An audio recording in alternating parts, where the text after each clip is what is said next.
I had $26 as my capital.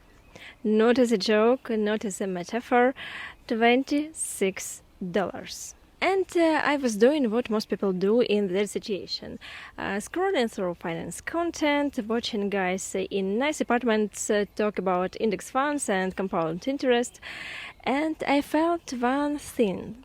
This has nothing to do with my life. But when I read something that actually stopped me, not a strategy, not a hack, one sentence. Doing well with money has little to do with how smart you are. It's about how you behave. And I thought, okay, because I'm not stupid, I just never understood why I kept making the same mistakes. And this video is about that. A lot of children in this quiet place. Okay.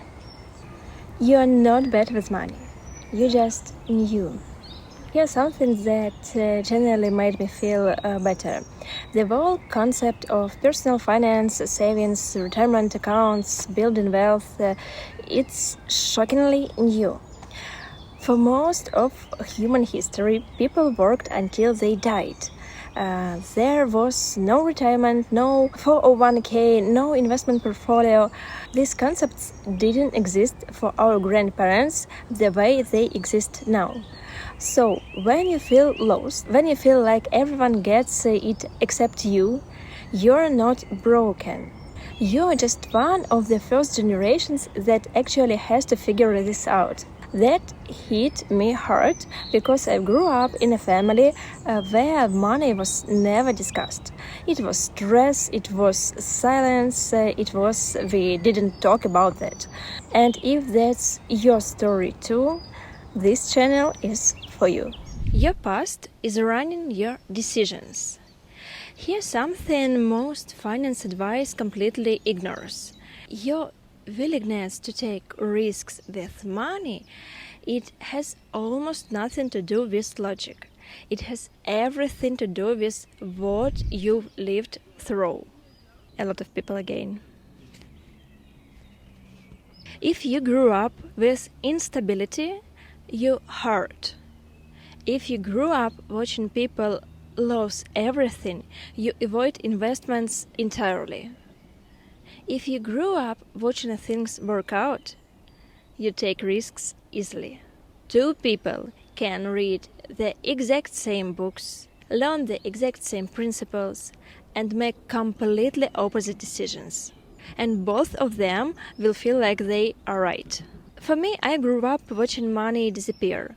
So my default was always spending it before it's gone anyway.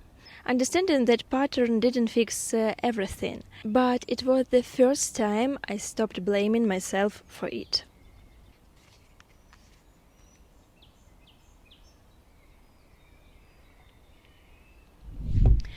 Success is not what you think it is. As for me, this is the one of the hardest to accept. We love stories about hard work paying off. We want to believe that if you do the right thing, you get the right results. But there are two forces nobody talks about: luck and risk. Someone's success can look like poor skills when timing played a massive role. Someone's failure can look like a bad decision when they just run into the wrong circumstances. And here is the uncomfortable part. You can do everything right and still lose. You can make a mistake and still win. This doesn't mean effort doesn't matter. It means the outcome is never the full story. I used to judge myself harshly every time something didn't work. Now I ask a different question. Was the decisions bad, or was I unlucky that time? Those are not the same things. The line nobody sees until it's too late. There is a line between being bold and being reckless. The scary part. You can only see it clearly after you cross it.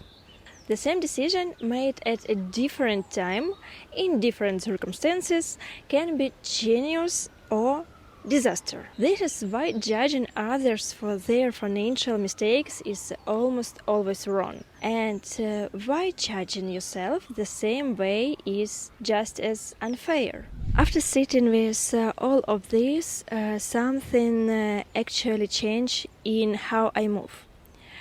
I stopped looking for the right answer that would fix everything.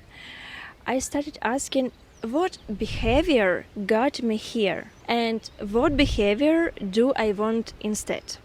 I became less ashamed of where I'm starting from, more focused on just staying in the game. Because people who build something real, they are not always the smartest, they are not always the luckiest. They are the ones who didn't quit when the number was embarrassing.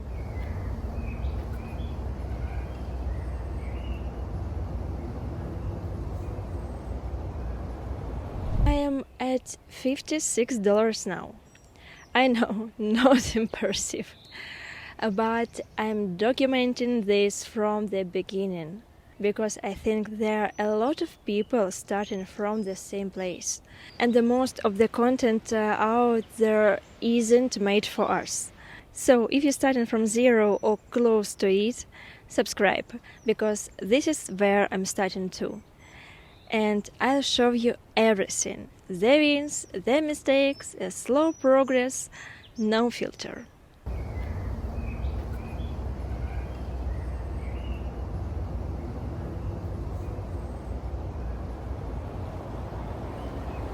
I was inspired to record this video by the book The Psychology of Money by Morgan Housel.